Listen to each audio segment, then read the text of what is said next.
Entonces Milei se va a enfrentar, va a tener que inventar un enemigo, va a tener que estimular un conflicto, como hizo Cristina Kirchner. Entonces me parece que Milei, con independencia de conectó con ser un hijo de su tiempo en Argentina y haber capitalizado es el derrumbe de ese orden que organizó Argentina durante 20 años, arriba de eso es un tipo que por su perspectiva ideológica, por su visión hegemónica, por su fanatismo, conecta con este nuevo formato del mundo, ¿no? Por eso decía la alianza con Trump, ¿no? Por eso conecta con Trump, ¿no? Por eso sus viajes al exterior tienen más que ver con la CEPAC que con la política internacional, ¿no? Él está más cómodo con Vox que con el gobierno de España, ¿no? Bueno, los vínculos con Orbán en Hungría. Lo de Orbán, a ver, Orbán es directamente escandaloso. Definitivamente. Te cuento algo. Entrevisté hace un tiempo en el canal a Steven Forti, ¿lo ubicás? No. Steven Forti es probablemente el historiador más interesante que tiene Italia, ¿no? Un capo, un tipo muy grosso, ¿no? Y yo jamás pensé que Steven Forti estaría informado sobre detalles vinculados a Milei, ¿no? Entonces estábamos hablando de estos temas, ¿no? De hacia dónde va el mundo, de que las autocracias, de que Trump y que Meloni. Entonces en un momento yo le pregunto por Orbán, ¿no? Y por el obstáculo que significa Orbán para la Unión Europea.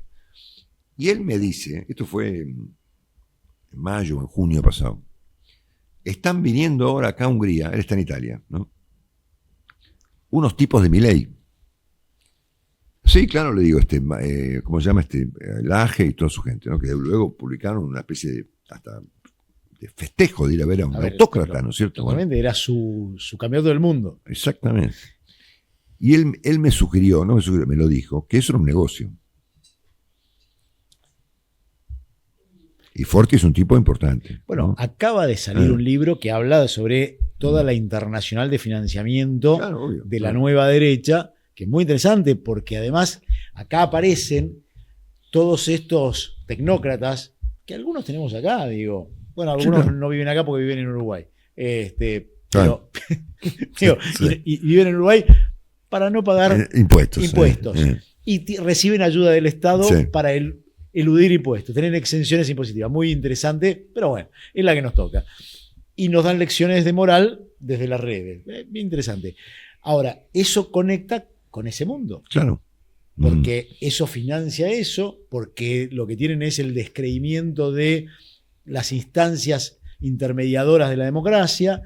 Entonces, digo, si vos te plantás acá y decís, mira, yo tengo este cuadro, el que acabas de hacer, veo que es un negocio, veo que los que hoy manejan las mayores fortunas del mundo están detrás de esto, veo que hay estos tipos, bueno, mucho ni los países ni las instituciones le preocupan, digo, pues son transnacionales, y acá aparece parte también del acuerdo con los Estados Unidos, porque uno de los temas que tiene que ver, que se ha hablado poco, es el tema de datos. Uno de los acápites que tiene el acuerdo Marcos tiene que ver con datos, y el tema de la transnacionalidad del uso de los datos. Tremendo. Que es un temazo del que se habla poco, que Europa viene poniendo restricciones, así como quiere poner y ha impuesto algunas restricciones a la inteligencia artificial, y la Argentina se ata al caballo de algo que no controla ni maneja. A ver, Larry Ellison lo dijo de manera textual, dijo, con esto vamos a controlar a la gente. Exactamente. Lo dijo Ellison, ¿no? Larry Ellison, por si que no sabes, es el dueño de Oracle, ¿no? Exactamente. Una compañía muy grande, ahora volcada como proveedora de la inteligencia artificial. Muy ligado a Donald Trump por su vecindad en Palm Beach y por sus negocios, ¿no? Él está armando probablemente el multimedia más grande del mundo, ¿no? Esto es la Paramount, más la Warner, más parte de TikTok. Le compré el portal a Barry Weiss, es decir, comprando todo, ¿no? Con la presión de Trump sobre esos medios. Exactamente. Para que los compre. Exactamente. El tipo dijo textualmente, ¿no? Que bueno, que este sistema finalmente nos va a ser muy útil para controlar a la gente, ¿no? Vos pensás que a través de todas estas cosas que tenemos acá, es mucha más la información que nosotros damos que la información que nosotros recibimos, ¿no es cierto? ¿no? Definitivamente. Bueno, yo trabajo para YouTube y estoy en una relación de amor con la compañía Google y con otras compañías en Europa que nos están ayudando. Pero yo sé muy bien que es mucha más la información que nosotros le damos a Google que la que recibimos, ¿no es cierto? Bueno, Definitivamente. entonces, él lo dijo claramente, ¿no? Acá con esto tenemos un sistema de control, cosa tremenda. Seguía otro tipo más, que es el que pinta como sucesor de Charlie Kirk, que se llama Nick Sí, Fuentes. lo vi el otro día. Bueno, Las cosas que es capaz de decir, otro oráculo de maga. Con una Son gran increíbles. diferencia contra Charlie Kirk, porque yo podía estar en las antípodas. Yo estuve en Estados Unidos cuando Charlie Kirk era un ídolo, ¿no es cierto?, de maga. Pero finalmente era un político, ¿no? Uno puede Muy decir, claro. mirá, yo no estoy de acuerdo con él, qué sé yo. Un tipo, si querés, inofensivo, ¿no? Iba a las universidades, discutía con los chicos, iba a la tele. no, se un gran peleaba. polemista, hay que Polemista, reconocerle, bueno, digo, qué sé yo. una capacidad de polémica Exactamente. fabulosa, Era admirable. un proyecto de político, digamos, hijo de su tiempo, como Milei, ¿no? Pero quien lo sucede es un nazi. No, supremacista blanco, Claro. supremacista de la masculinidad, supremacista racial, supremacista en el género. Digo, es muy Claro. imponente. Un Bueno, influencer además. El tema racial de Trump hay que seguir también. Trump acaba de mandar a sacar de un cementerio de la Segunda Guerra Mundial en los Países Bajos a las placas recordatorias de los soldados negros caídos en la Segunda Guerra Mundial.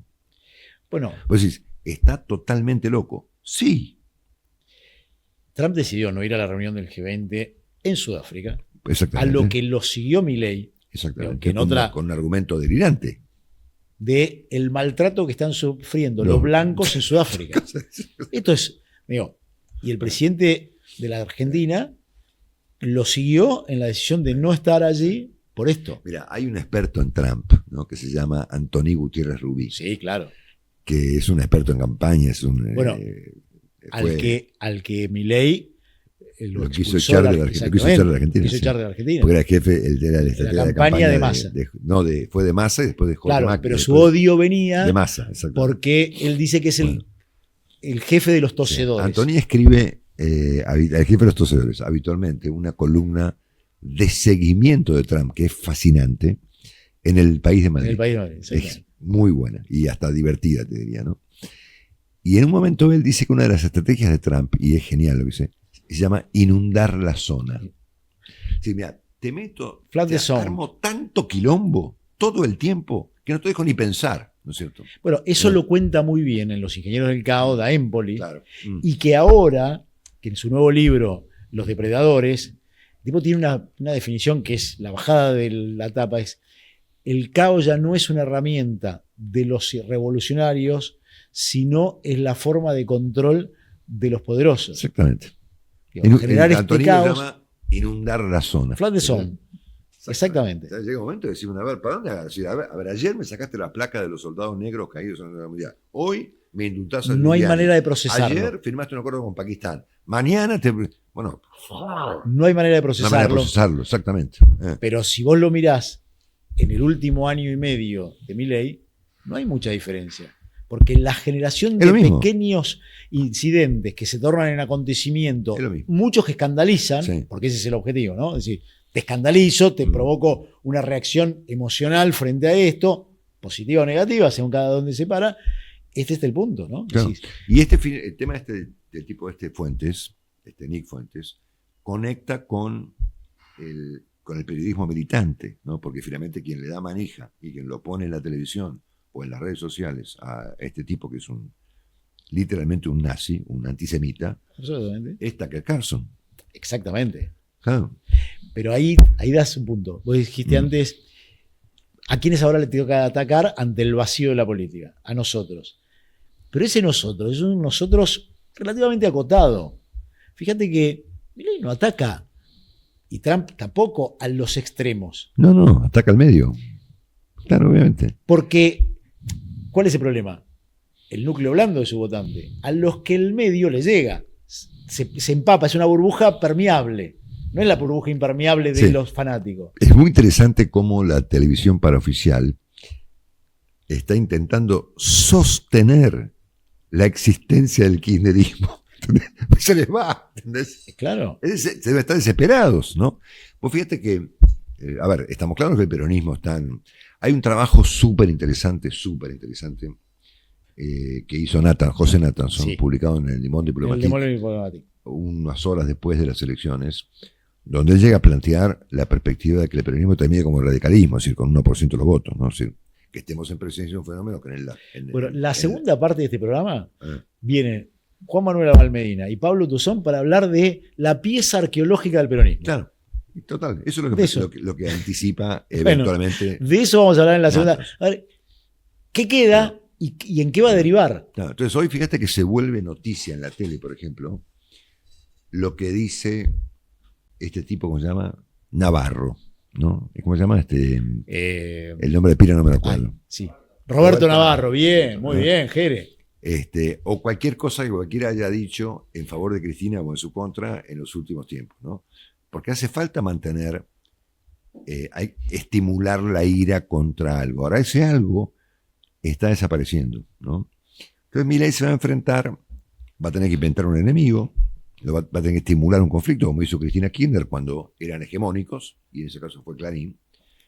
Y yo lo viví de cerca, porque yo estaba en Clarín en ese momento, ¿no? Nosotros trabajábamos con Radio Mitre en la calle Mansilla durante 2 años, la calle Mansilla vallada, ¿no? Por la policía, ¿no? Bueno, porque no sabíamos cuándo nos iban a atacar, ¿no?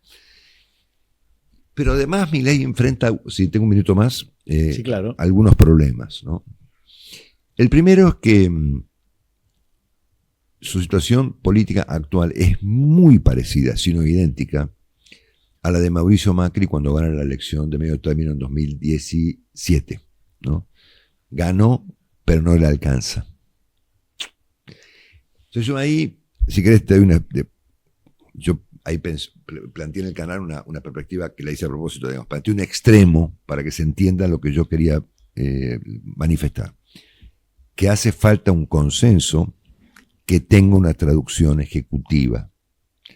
Porque si no, en la Argentina hemos visto 40 veces acuerdos electorales, acuerdos volátiles con los gobernadores, que duran lo que duran las encuestas, ¿no es cierto? Y la política es un fenómeno volátil. Y hoy la sociedad es volátil. Es así, digamos, así en la Argentina, en todo el mundo, y es natural que así sea. Y si Milei tiene altibajos, es parte de la naturaleza de la política, ¿no es cierto? Con independencia de su responsabilidad, ¿no? Entonces yo usé el ejemplo de la cohabitación, ¿no? Como para plantearlo al extremo, ¿no es cierto? Mitterrand, Chirac, ¿no es cierto? O sea, un gobierno compuesto por un socialista y por un golista, ¿no es cierto? Y después planteé a la inversa el ejemplo de Chirac, presidente, y Jospin, primer ministro. 1997, error político histórico de Chirac, adelantando elecciones, pensando que ahí le pegaba para arriba y no lo paraba nadie, y terminó con la segunda cohabitación de la historia teniendo que fumarse a Lionel Jospin para... La idea de la cohabitación, a mí me parece una idea extraordinaria, ¿no es cierto?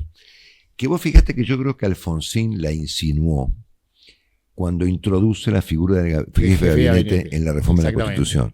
Yo tuve la oportunidad de discutir con Alfonsín privadamente este punto, porque yo me oponía en aquella época fervientemente a la reforma y tuve el privilegio de discutir con Alfonsín en privado en su casa en la Avenida Santa Fe 40 veces, ¿no?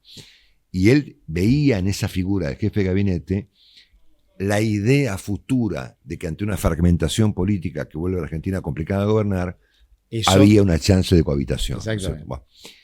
Entonces yo creo en eso, que Milei tiene que buscar alguna clase de consenso que tenga una traducción ejecutiva, si no, no duran los consensos. Macri se negó a eso, ¿no? Yo recuerdo una discusión también privada con Mauricio. Mauricio es un tipo difícil, ¿no? Entonces me acuerdo que cuando gana me llama y me dice, ¿viste, no? O sea, esa necesidad de reafirmar. ¿Viste que yo no soy tan boludo? ¿Entendés? Ok, bueno. Gran preocupación. Entonces yo le dije, no parecer boludo. Te faltan 17 diputados. ¿Para qué? Para sacar una ley, ¿no? Es decir, a ver, la contracara de las reformas es el poder, ¿no es cierto? Si no, somos comentaristas de la tele, ¿no es cierto? Vos me estás diciendo que ponga ministros peronistas. No, te estoy diciendo, no sé, que busques un acuerdo, ¿no? El peronismo estaba, en aquel momento, en el 17, casi como ahora, veníamos de los bolsos de López, ¿no? Es decir, En el piso. ahora está aún más complicado, Ahora está- ¿no es cierto? Mucho más. Pero la situación para Macri era excepcional. Había ganado la elección en los mismos términos que la había ganado Y Alfonsín. tenía la diferencia de que el liderazgo de Cristina, aún deteriorado, era el aglutinante. Pero hoy- pero hoy no lo estaba López. No, tenía- y aparte estaba Massa, que jugaba más cerca del gobierno de Macri Exacto. que de Cristina. Y Macri no vio esa posibilidad, la impugnó, digamos, y se quedó, y a los 3 meses en una crisis, ¿no? ¿Sabés qué dicen los diputados expertos? ¿Qué dicen? Dice, llegar a los 115, 120 diputados no es tan difícil. Lo difícil es llegar a partir de los 120 a los 129. Claro, exacto. Dice, es como la Exactamente. última milla, ¿viste? La última milla del tendido de la fibra óptica, y eso es lo más caro de todo.